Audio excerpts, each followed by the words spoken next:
In the previous video lecture, I have explained you that impulse invariant transformation possesses all the desirable features of a conversion technique, though it has got an implicit drawback.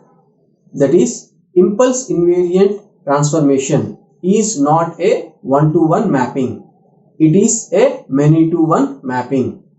In this video lecture, we will bring out that impulse invariant transformation is a many-to-one mapping, and we will also have one possible solution to overcome this drawback. Firstly, the impulse invariant transformation is given by z is equal to e power s times t. Next, we will consider the s-plane. So this is j-ohm axis, this is sigma axis, and if I consider a pole at minus sigma 1 at a height of say ohm, if I consider pole here, say this one is S1. So S1 is equal to minus sigma 1 plus j ohm 1. I will take this one as ohm 1.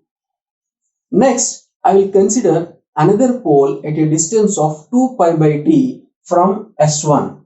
So another pole S2 at a distance of 2 pi by t.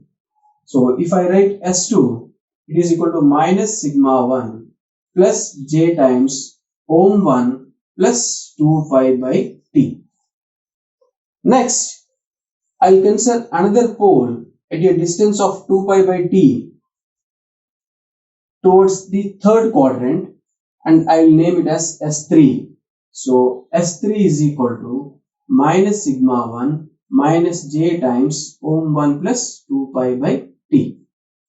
So these are the three distinct poles in the S-plane: S2, S1 and S3. These are three distinct poles in the S-plane. Now we will map each pole to the digital plane via impulse invariant transformation.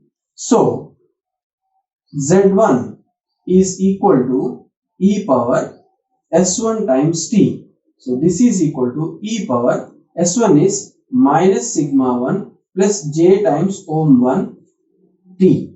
Now if you simplify this one, it is e power minus sigma 1 t times e power j ohm 1 times t.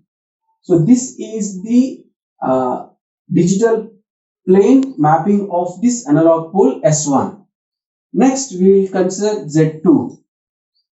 So Z2 is equal to e power S2 times t. So this is equal to e power S2 is minus sigma 1 plus j times ohm 1 plus 2 pi by t.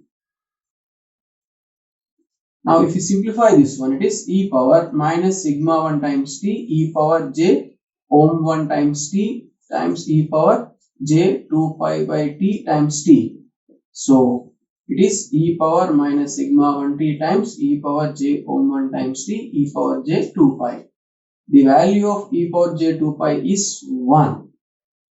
So the digital pole of this analog pole S2 is this one. Next, we will consider the digital mapping of this analog pole S3. So it is Z3 is equal to e power S3 times t. So this is equal to e power minus sigma 1 minus j times ohm plus 2 pi by t times t. So if you simplify this one, it is e power minus sigma 1 times t times e power minus j ohm 1 times t times e power minus j 2 pi by t times t. So e power minus sigma 1 times t, e power minus j ohm 1 times t, and e power minus j 2 pi value is 1.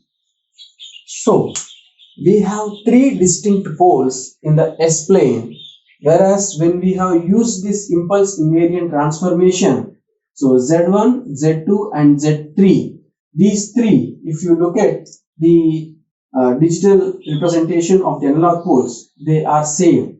Magnitude is e power minus sigma 1t times the angle is j ohm 1t. So these three distinct poles in the S-plane now map to, so this is the Z-plane, and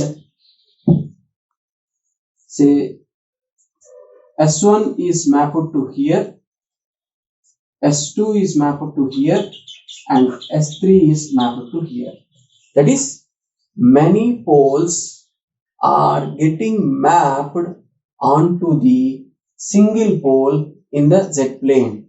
So this is the many to one mapping, and this is been the drawback of the impulse invariant transformation.